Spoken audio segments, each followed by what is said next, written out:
నల్గొండలో మీరు చేస్తున్న టైంలో అది భువనగిరి ఆ ప్లిండర్ని ఏ విధంగా కంట్రోల్ చేశారు? తర్వాత జరిగిన ఘటనలు వరుస కనిపిస్తుంటాయండి. అక్కడ నయీం అనేది ఒక క్యారెక్టర్ బయటికి రావడం, ఆ నయీం అతను పోలీసుల మీద దాడులు చేయడం, అతను ఏ విధంగా అప్పుడు నయీం అది నాట్ వెరీ స్మాల్ ఫెలో. అప్పుడు అంత పెద్ద అంతే ఏమి భువనగిరి భువనగిరి వాళ్ళ ఫాదర్ ఇది నా మామూలుగా అక్కడేదో గవర్నమెంట్ ఆఫీసర్ డ్రైవర్ అనుకుంటా, ఏదో పని చేసుకునేవాడు, పెద్ద ప్రాబ్లం లేదు. అతను సడన్గా ఏదో ఈ ఫ్యామిలీ ప్రాబ్లం, అప్పుడు నాకు గుర్తున్నంత వరకు ఏదో ఫ్యామిలీ ప్రాబ్లమ్స్ వల్ల అతను ఈ వీళ్ళు నక్సలైట్ మామూలుగా పీడబ్ల్యూజీ వాళ్ళ హెల్ప్ తీసుకొని అప్పుడు ఒకతను ఉండేవాడు సీనియర్ అక్కడ area incharge, surrender to me, మళ్ళీ సరెండర్ అయ్యాడు నాకు. అతను ఆదిలాబాద్, అతను మామూలుగా పీస్ఫుల్గా పోతున్నాడు, అక్కడే ఉన్నాడు. అతను దగ్గరికి వెళ్ళి ఈ పార్టీలో చేరాడు. ఇది అరెస్ట్ అయింది కూడా చాలా పెక్యులర్. అప్పుడు నార్మల్గా పోలీస్ స్టేషన్లో నేను నార్మల్ పోలీస్ స్టేషన్లో పోయినప్పుడు పోలీస్ స్టేషన్లో ఒక ఆపోహ ఏముండేదంటే అప్పుడు సివిల్ పోలీసు ఇది మా పని కాదు, వాళ్ళు ఏఆర్ఎల్ స్పెషల్ పార్టీలు వాళ్ళు ఎవరైనా వేరే ఇప్పుడు మన అప్పటికి గ్రే హౌండ్స్ ఇవన్నీ ఉండే కదా, టాస్క్ ఫోర్స్ అని వాళ్ళ పని. సివిల్ కానీ సివిల్ పెద్ద ఇన్వాల్వ్ అయ్యేవాళ్ళు కాదు. అదే కోంబింగ్లో సివిల్ వాళ్ళకి రాదు అని అసలు ఇన్వాల్వ్ అయ్యేవాళ్ళు కాదు. అది చాలా చోట్ల చాలా తక్కువ ఇన్వాల్వ్మెంట్ ఉండేది.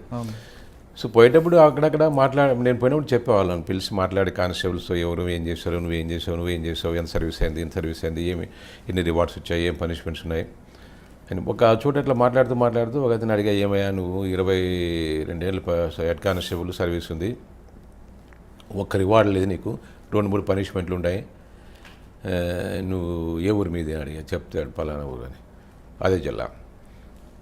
సరే ఎంతమంది పిల్లలు చెప్పాడు.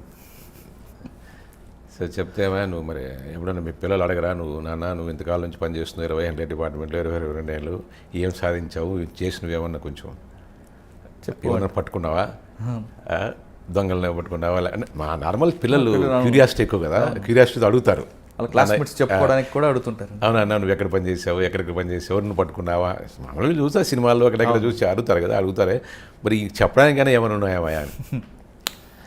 అంటే అతను కొంచెం సీరియస్గా నాకు ఎంకరేజ్మెంట్ లాగా ఇట్లా ఉన్నాము సార్, ఏం నిజాయితీగా పనిచేసే కాలం లేదు అదే అన్నాడు. సరే నీకు ఏం ఎంకరేజ్ కండి వాళ్ళ బాబు, చెప్పు ఏం చేస్తావు, నువ్వు ఏం పని చేయగలవని.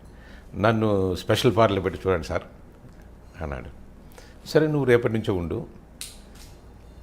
నాకు 2 కానిస్టేబుల్స్ కావాలా, తీసుకో చెప్తున్నాను. అక్కడున్న ఓఎస్డీ క్యాప్ ఆయనకు 2 కానిస్టేబుల్స్ ఏమో స్పెషల్ పార్టీలో ఆయన ఏం చేస్తాడో చూద్దాం, ఎవరిని పట్టుకొస్తాడో చూద్దాం, చైనా నీకు ఇంకేం కావాలని చెప్పు అని. సరే మోటార్ సైకిల్ ఇమ్మన్నాడు, మోటార్ సైకిల్ ఇచ్చారు.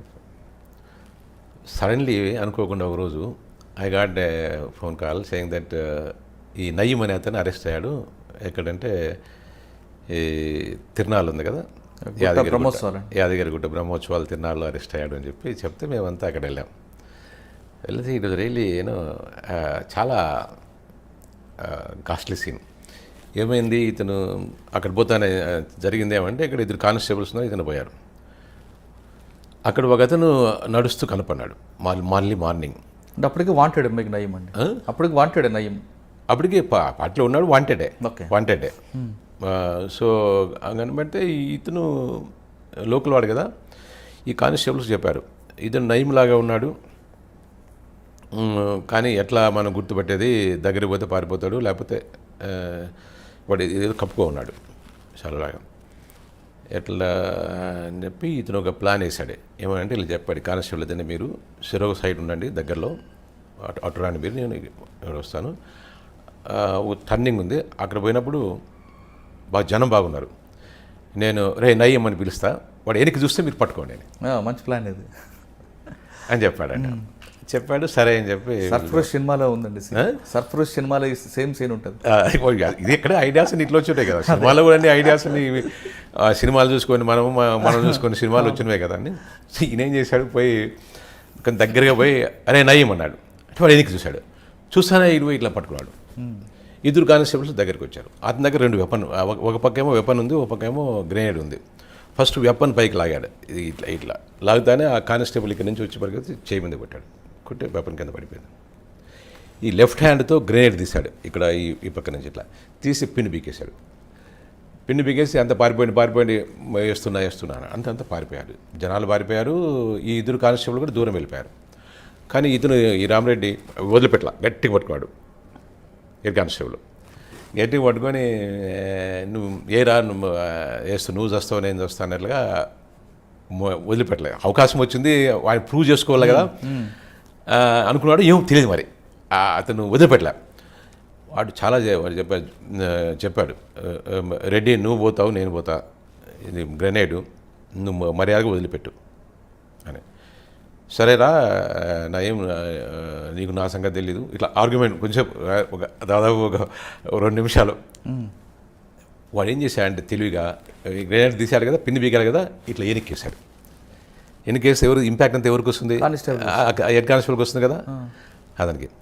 అతనికి ఎంత ఇంపాక్ట్ వచ్చిందంటే పాపము మొత్తం వెనకంతా ఇవన్నీ కండాలు ఊరొచ్చి వెనక అసలు పోతే బ్లడ్ ఇక్కడంతా ఈ తొడక పైభాగంలో పోయి ఎమ కనపడుతుంది.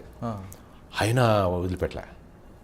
సో ఆ తర్వాత కానిస్టేబుల్ గట్టిగా పోయి పట్టేసుకుని ఇతన్ని తీసుకొచ్చి పండుగ పెట్టారు. ఇంకా హాస్పిటల్కి పంపించాము, పాపం తేరుకున్నాడు. అంతా అయిపోయినాక నీకేం కావాలా అని అడిగితే, సార్ లైఫ్లో ఒకసారి ఎస్ఐగా పనిచేయాలని ఉందా అన్నాడు.